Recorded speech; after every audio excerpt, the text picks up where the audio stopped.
She entered the room by herself. Bundles of money, precious gems, no one around to witness.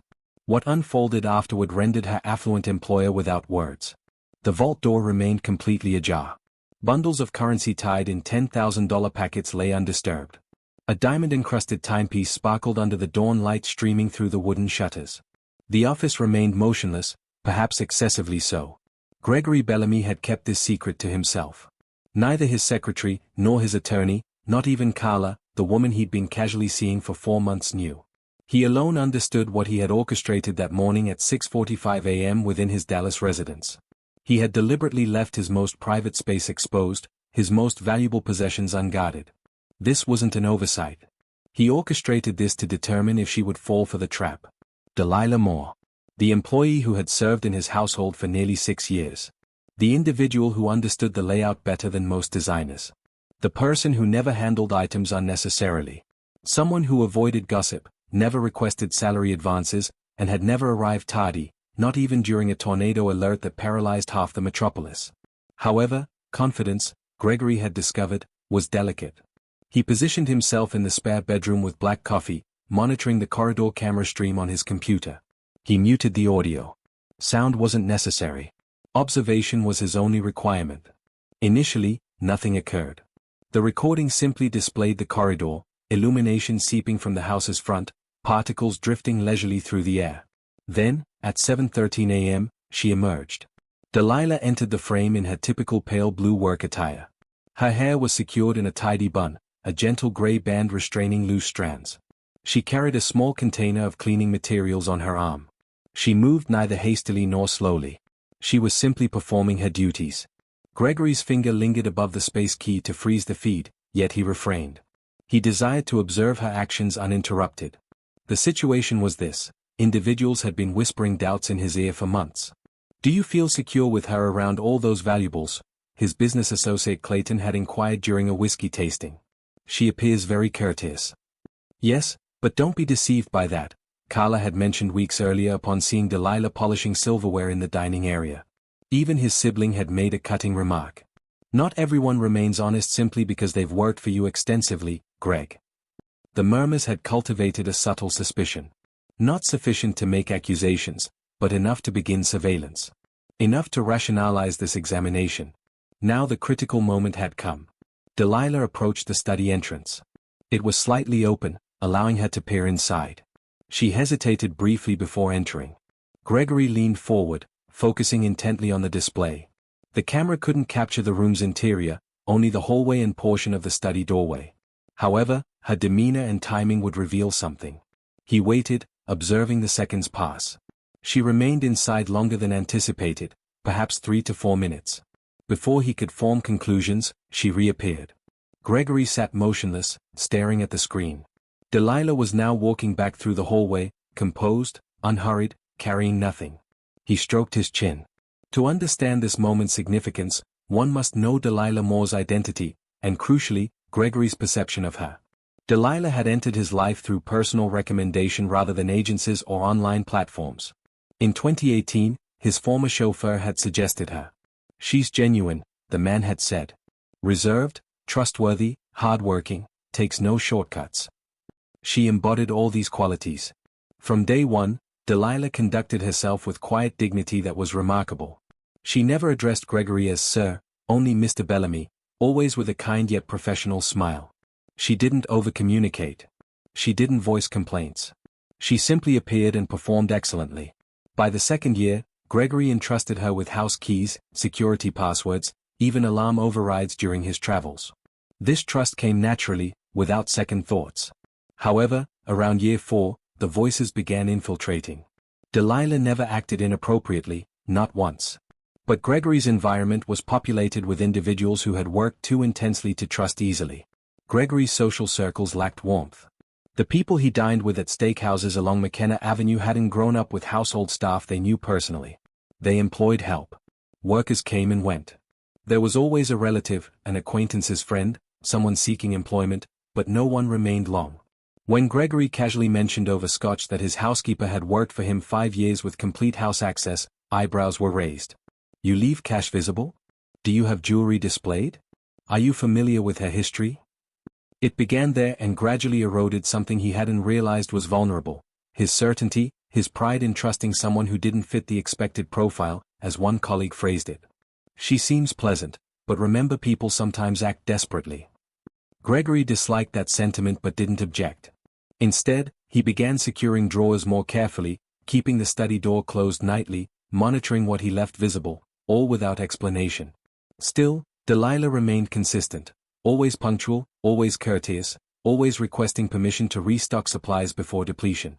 One afternoon, approximately 2 years ago, Gregory discovered her quietly humming while pressing his dress shirts. Something about this scene made him pause.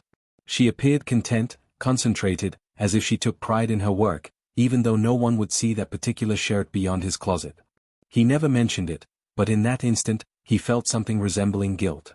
Perhaps that's why this test affected him more than expected. Deep down, he recognized this wasn't about her. It concerned him and how he'd allowed others' doubts to influence his judgment. But the process was already underway. The camera was recording. The safe had been left open, and he could only wait for the next indication. The genuine surprise wasn't merely her actions, but her approach. Gregory hadn't looked away for over a minute. He watched the hallway footage with the intensity of someone observing a game-deciding free throw. Except this wasn't entertainment.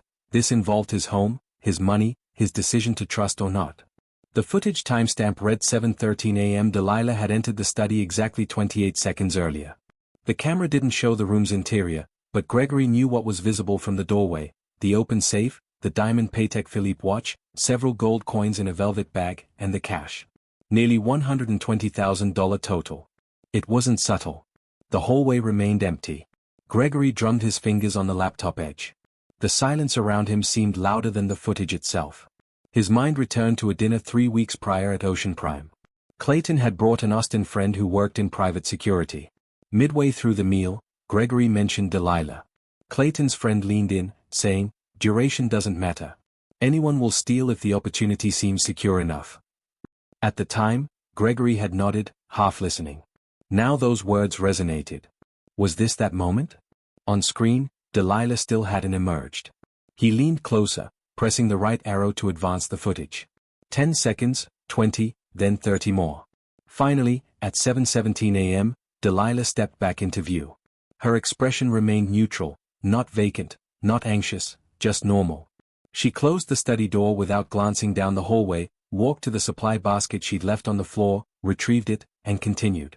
If Gregory hadn't seen the footage, he wouldn't have known anything unusual occurred, but he had witnessed it, and it troubled him.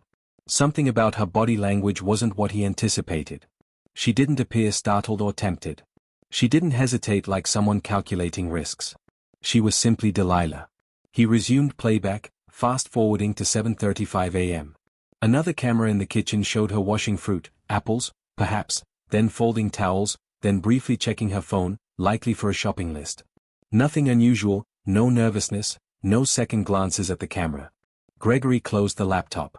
Still, one question nagged him: what exactly had she done in that room? Downstairs, Delilah was cleaning the coffee table in the living room when she paused. Her eyes drifted toward the staircase. She heard nothing but sensed something was amiss. She walked quietly back to the study. The door was completely closed, exactly as she'd left it. She entered just to verify nothing had moved. The safe remained wide open, cash still there, watch still there. She stared momentarily, not in shock or confusion, but with weary understanding. Then she approached the desk edge, retrieved a sticky note from the drawer, and wrote 4 brief lines: "Forgot to close this, took nothing, locked it. D." She gently closed the safe door, turned the dial, engaged the lock, and left the note centered on top. No dramatics, no hesitation. She didn't call Gregory or leave a voicemail. She didn't mention it when he came to the kitchen for water later that morning. She simply continued because in her mind, she wasn't proving anything, she was doing what she'd do any day. But upstairs, Gregory was about to realize that what she didn't say revealed everything. Gregory stared at the safe. The sticky note sat perfectly centered on top, as if deliberately placed. 4 lines, just 4. No accusations, no panic, no melodramatic language. Just a simple, clear message that read like someone commenting on weather: "Forgot to close this. Took nothing. Locked it. D." He didn't touch it immediately. Instead, he stood there for 10 seconds, absorbing it. The handwriting's slight rightward slant, her signature with just an initial, as if she didn't want to make it significant. But it was significant, very much so. Gregory slowly bent down, turned the safe dial, and confirmed it was locked. He entered the code, opened it, and looked inside. Everything remained exactly where he'd placed it, cash untouched, coins stacked, watch positioned identically on the velvet square. He exhaled slowly through his nose, and then felt it, not relief, not pride, but shame. It crept in quietly but completely, wrapping around his chest like a too-tight belt. He'd created a trap, a silent accusation, and she responded not with anger or performance, but with respect and care. She hadn't even informed him about it. Gregory retrieved his phone and reopened the hallway camera footage. This time, he rewound to the exact moment she entered the study. He zoomed in, watched her enter, saw her pause. She looked down at the open safe, then back toward the door. She stood still for perhaps 5 seconds, considering something, not about stealing, but about what to do next.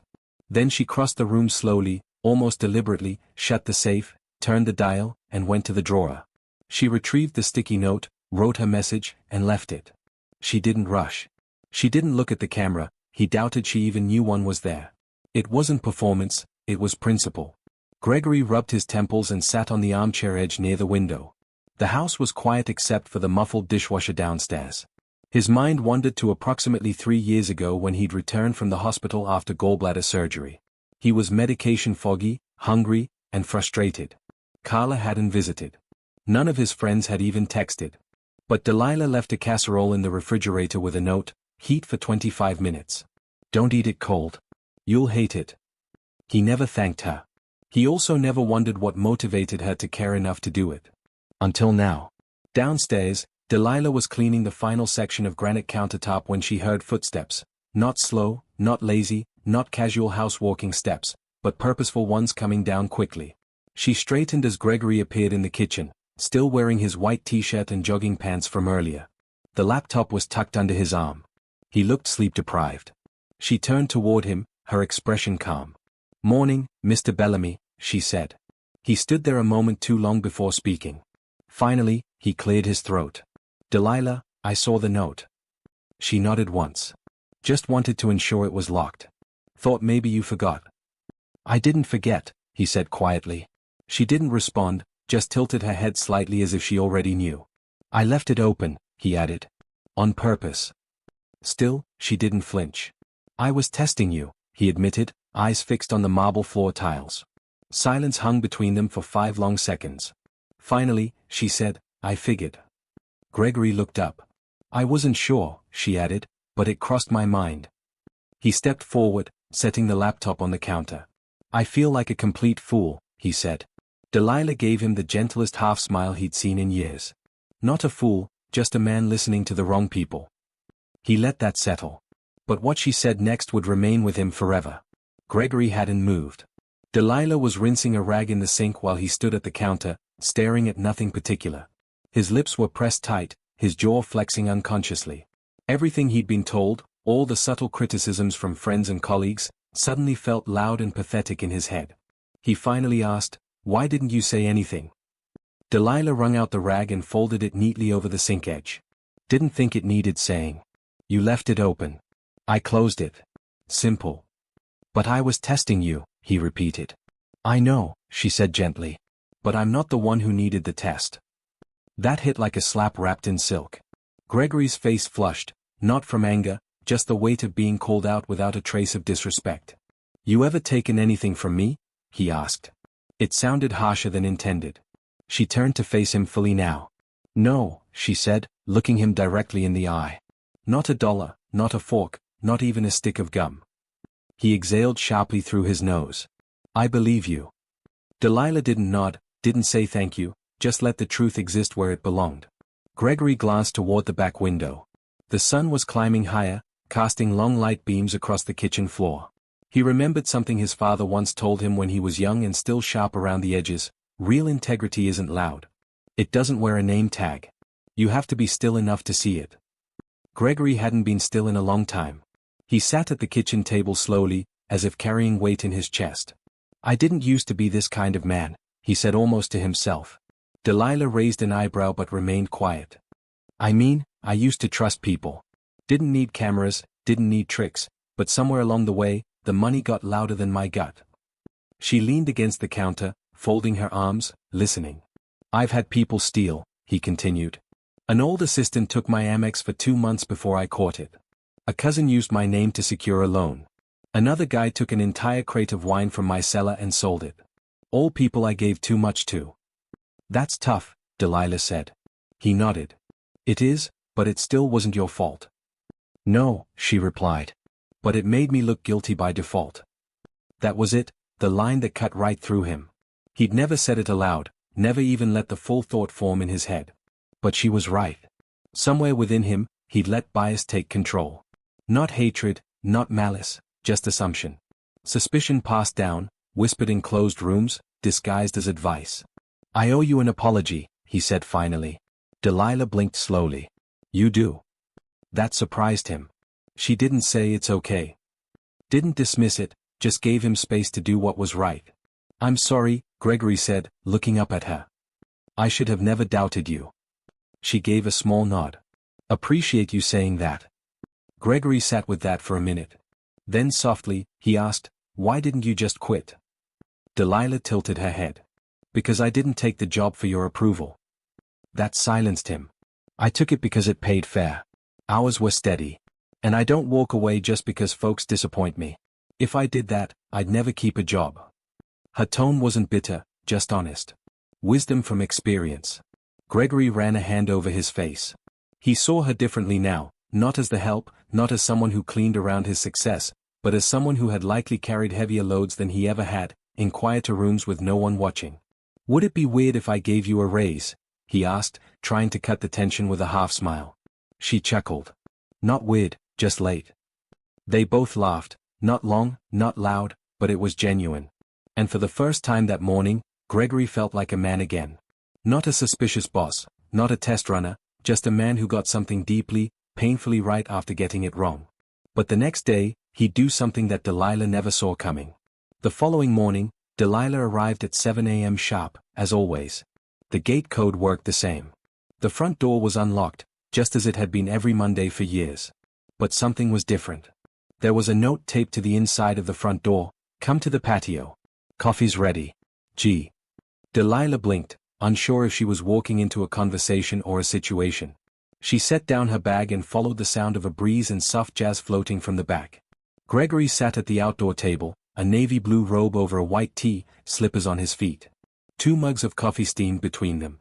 Next to her cup was a folded envelope with her name on it. Morning, he said, gesturing for her to sit. Hope you don't mind. Figured would start today a little different. Delilah slid into the seat, wary but composed. You okay? I am now, Gregory said. I've been doing a lot of thinking since yesterday. She didn't respond, just waited. He took a sip of coffee, then exhaled slowly. Delilah, I disrespected you. The words came clean, no sugar, no fluff. I didn't say it yesterday, but it needs repeating. I tested you.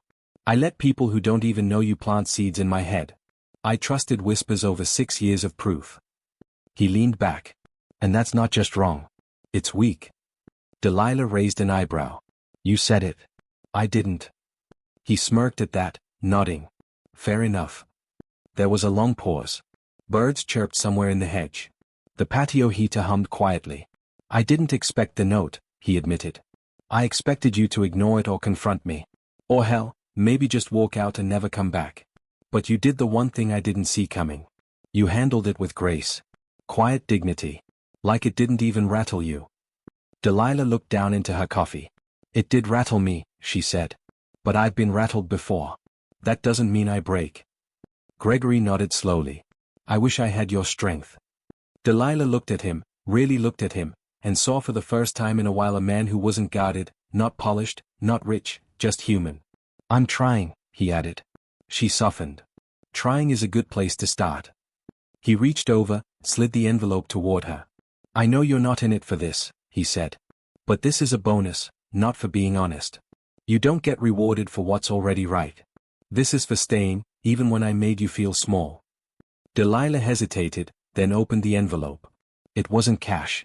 It was a check, a year's salary paid up front. She blinked. Gregory. No strings, he said. Use it however you want.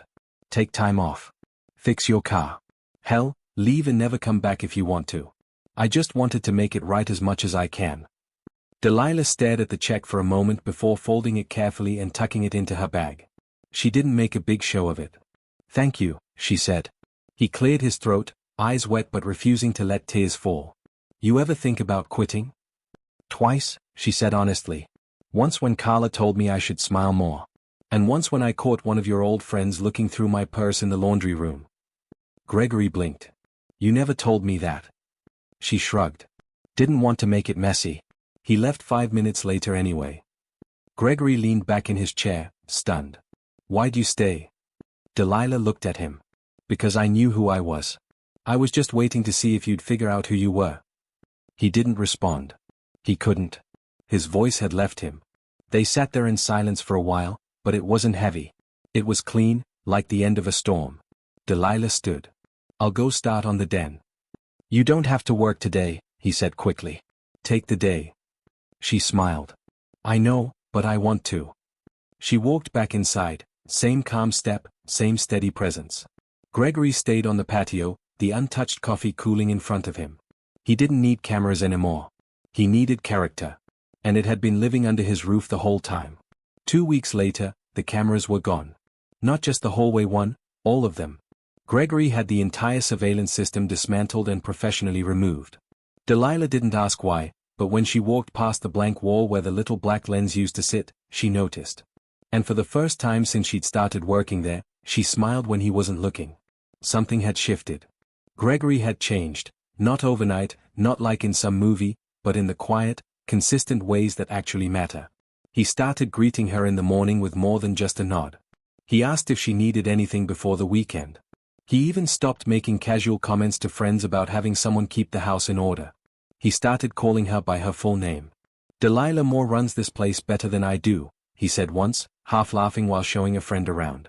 If she ever leaves me, I'll have to sell the whole house. She heard him from the hallway and paused for a moment, not because she needed the compliment, but because she knew it was real. It wasn't performative. It wasn't public relations. It was just honest. Gregory had stopped proving things to other people. Now he was just trying to be better for himself. One afternoon, Gregory's younger nephew came over to visit, a college senior with too much cologne and a mouth that didn't know how to slow down. While Gregory was upstairs, the kid wandered into the kitchen where Delilah was slicing peaches. He leaned against the counter. You really been working here 6 years? He asked like it was some sort of surprise. 7 next month, she said, not looking up. And you like it? I do. He tilted his head. You ever think about doing more? Like, I don't know, managing a crew or working in hotels or something. Delilah finally looked up. More according to who? He shrugged, suddenly quiet. Don't mistake quiet work for small work, she added. He left the kitchen a little humbled. Later, Gregory asked her what they'd talked about. She gave him the short version, and he chuckled. I hope he listens. That boy's going to learn his lessons the hard way. Delilah smirked. Most of us do. Time moved on. Nothing dramatic happened after that, but the tone of the house changed. It was warmer, lighter. Gregory began hosting fewer dinners with the men who made sideways comments. He kept to a smaller circle, started mentoring young business owners in Oak Cliff, and even attended a local panel about racial equity in hiring practices. He didn't speak on stage, he just sat and listened. A few months later, he asked Delilah if she'd help him create a scholarship fund in her name.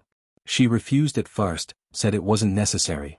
I'm just doing my job, she told him. I know, Gregory said. And that's exactly why it should have your name on it. She agreed. The more standard fund was launched quietly to support single mothers returning to the workforce. Delilah didn't attend the ceremony, she had work that day, but when Gregory gave a short speech, he said this. Some people show you who they are in loud, flashy ways. Others do it quietly, day after day, until you realize they're the kind of person you should have noticed all along. Sometimes the greatest lessons don't come from the boardroom or the books or the ones with the biggest voices. They come from the people who just show up. The ones who don't need attention to be great. Gregory had to learn that the hard way. And Delilah? She just kept showing up. Not for praise, not for a paycheck, but because doing right never needed an audience. If this story made you feel something, anything, then maybe it's time to look at who you trust, and more importantly, why. Not everyone who looks like you is your friend, and not everyone who serves you is beneath you. Watch the quiet ones. They might be carrying more honor than the ones at the head of the table. Take a second to share this with someone who still judges people by their paycheck or their position. Because character isn't about what you say when everyone's watching. It's about what you do when no one is.